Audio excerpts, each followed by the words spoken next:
Shailendra breakfast complete చేసేసి దేవయాని దగ్గరికి వెళ్తాడు. దేవయాని తీవ్రంగా ఆలోచిస్తూ ఉంటుంది. శైలేంద్ర దేవయానిని చూసి మామ్ రమ్మన్నావంట అని అంటాడు. దేవయాని శైలేంద్రని చూసి శైలేంద్ర నీకోసమే ఎదురు చూస్తున్నాను, నీతో ఎప్పుడెప్పుడు మాట్లాడాలా అని ఎదురు చూస్తున్నాను. నిన్న మనకి మాట్లాడుకోవడం కుదరలేదు, అందుకే ధరణికి చెప్పి నిన్ను నా రూమ్కి రమ్మని చెప్పాను అని అంటుంది దేవయాని. ఏంటి మామ్ అంతా తీవ్రంగా ఆలోచిస్తున్నారు, దేని గురించి అని అంటాడు శైలేంద్ర.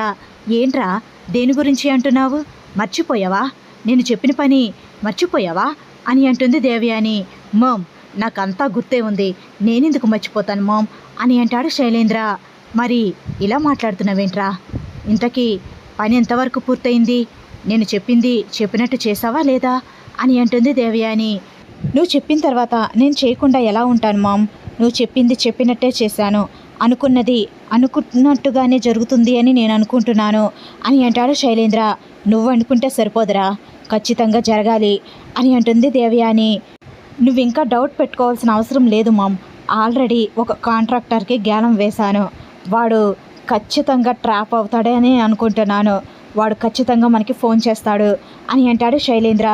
అంత ఖచ్చితంగా ఎలా చెప్పగలవురా, అసలే వాళ్ళందరూ నిరుద్యోగులు కదా, వాళ్ళకి రిషి అవకాశం కల్పించాడు, రిషికి అన్యాయం చేస్తారంటావా అని అంటుంది దేవయాని.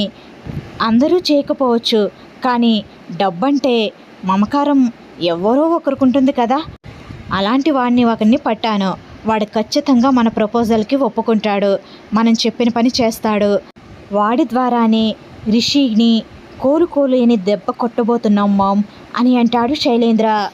నిజమా, అలాంటి వాడు దొరికాడా, అవునా, మరి ఇంతవరకు నాకు ఆ విషయం చెప్పవేంట్రా అని అంటుంది దేవయాని.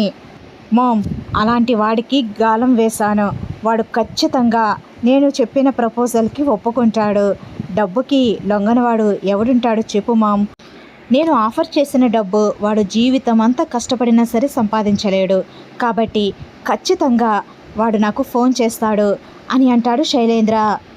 అంతలో శైలేంద్ర ఫోన్ రింగ్ అవుతూ ఉంటుంది.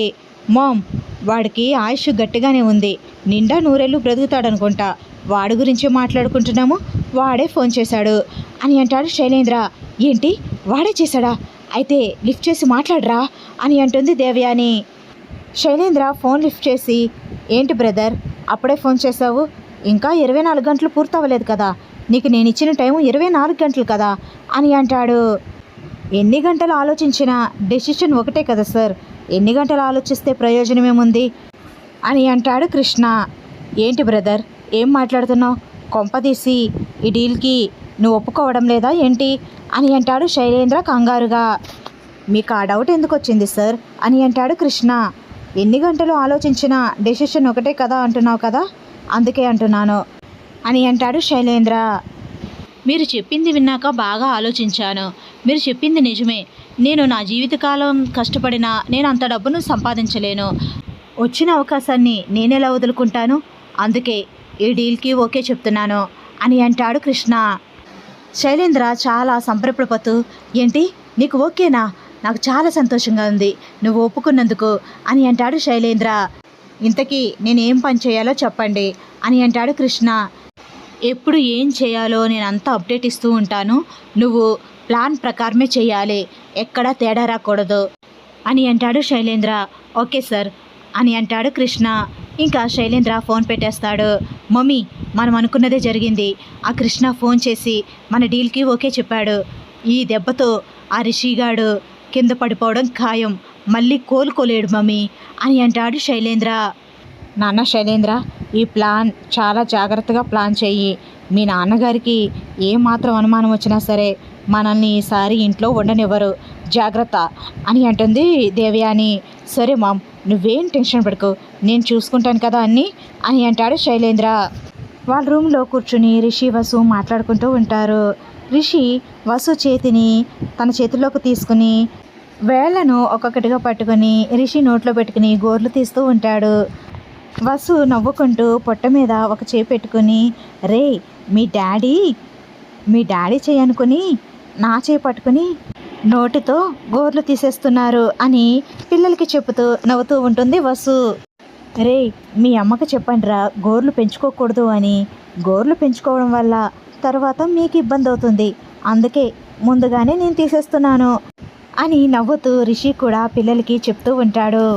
సార్, నెయిల్ కటర్ ఉంది కదా, నెయిల్ కటర్తో తీయొచ్చు కదా అని అంటుంది వసు. హా, నెయిల్ కట్టర్తో కూడా నేనే తీయాలి, నువ్వు మాత్రం తీసుకోవు అంతే కదా అని నవ్వుతూ ఉంటాడు రిషి.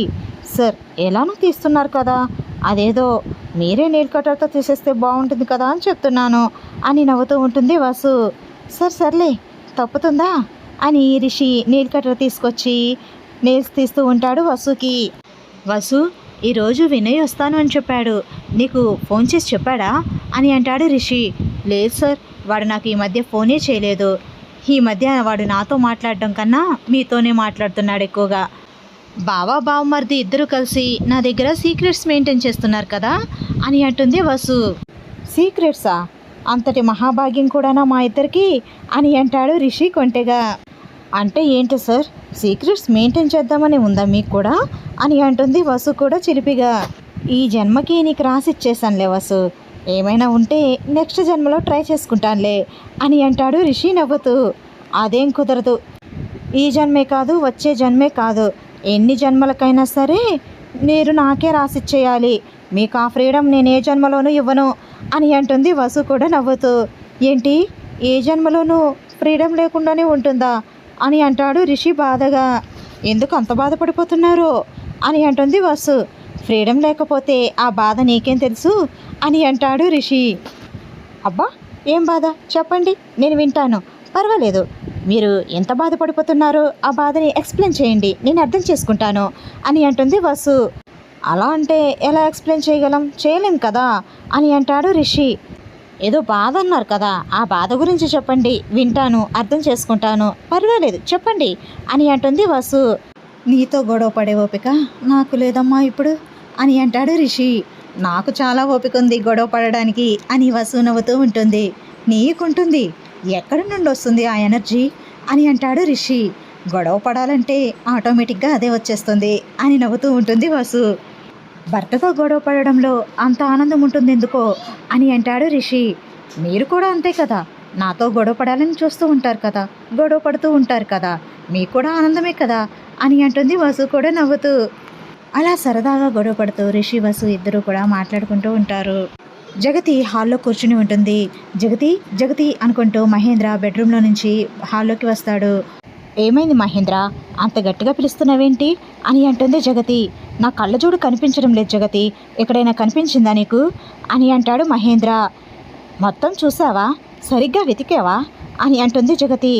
రూమ్ మొత్తం చూశాను జగతి, ఎక్కడా కనిపించలేదు, ఎక్కడ పెట్టానో గుర్తు రావడం లేదు జగతి అని అంటాడు మహేంద్ర. జగతి నవ్వుతూ మహేంద్ర దగ్గరికి వస్తుంది. ఏంటి జగతి, కళ్ళజోడు కనిపించడం లేదంటే నవ్వుతున్నావు, వెతికి పెట్టి జగతి అని అంటాడు మహేంద్ర. మహేంద్ర, నీకు వయసు పెరగడంతో పాటు మతిమరుపు కూడా వచ్చేసింది మహేంద్ర అని అంటుంది జగతి నవ్వుతూ. ఏంటి జగతి, ఆట పట్టించింది చాలే, మహేంద్ర భూషణ్కి మతిమరుపా? హహహహ, అది అసాధ్యం, జరగని పని. ఈ మహేంద్ర భూషణ్ ఎప్పుడు యంగ్ అండ్ డైనమిక్ అని పొగుడుకుంటూ ఉంటాడు మహేంద్ర. జగతి నవ్వుతూ, అవునా, మతిమరుపు లేదా, అయితే నిన్ను నువ్వు ఒకసారి చెక్ చేసుకో మహేంద్ర అని అంటుంది జగతి. చెక్ చేసుకున్నాను అని అంటాడు మహేంద్ర.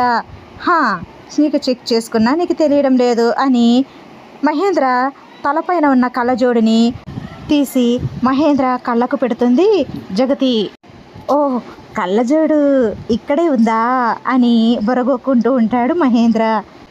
ఇప్పుడు అర్థమైందా కళ్ళజోడు ఎక్కడుందో, నీకు మతిమరుపు వచ్చిందో లేదో అని నవ్వుతూ ఉంటుంది జగతి. ఆపు జగతి, నాకేం మతిమరుపు లేదు, నేనే కావాలని నిన్ను ఆట పట్టిద్దామని అలా అడిగాను అని అంటాడు మహేంద్ర. సర్లే మహేంద్ర, కవర్ చేసుకున్నది చాలే, దొరికిపోయావులే కానీ నాకు అని నవ్వుతూ ఉంటుంది జగతి. జగతి అని మహేంద్ర కూడా నవ్వుతూ ఉంటాడు. వీడియో నచ్చితే లైక్ చేయండి ఫ్రెండ్స్. మన ఛానల్ని ఫస్ట్ టైం చూస్తున్న వాళ్ళైతే సబ్స్క్రైబ్ చేసుకుని బెల్ ఐకాన్ ప్రెస్ చేయండి. Thanks for watching. Bye bye.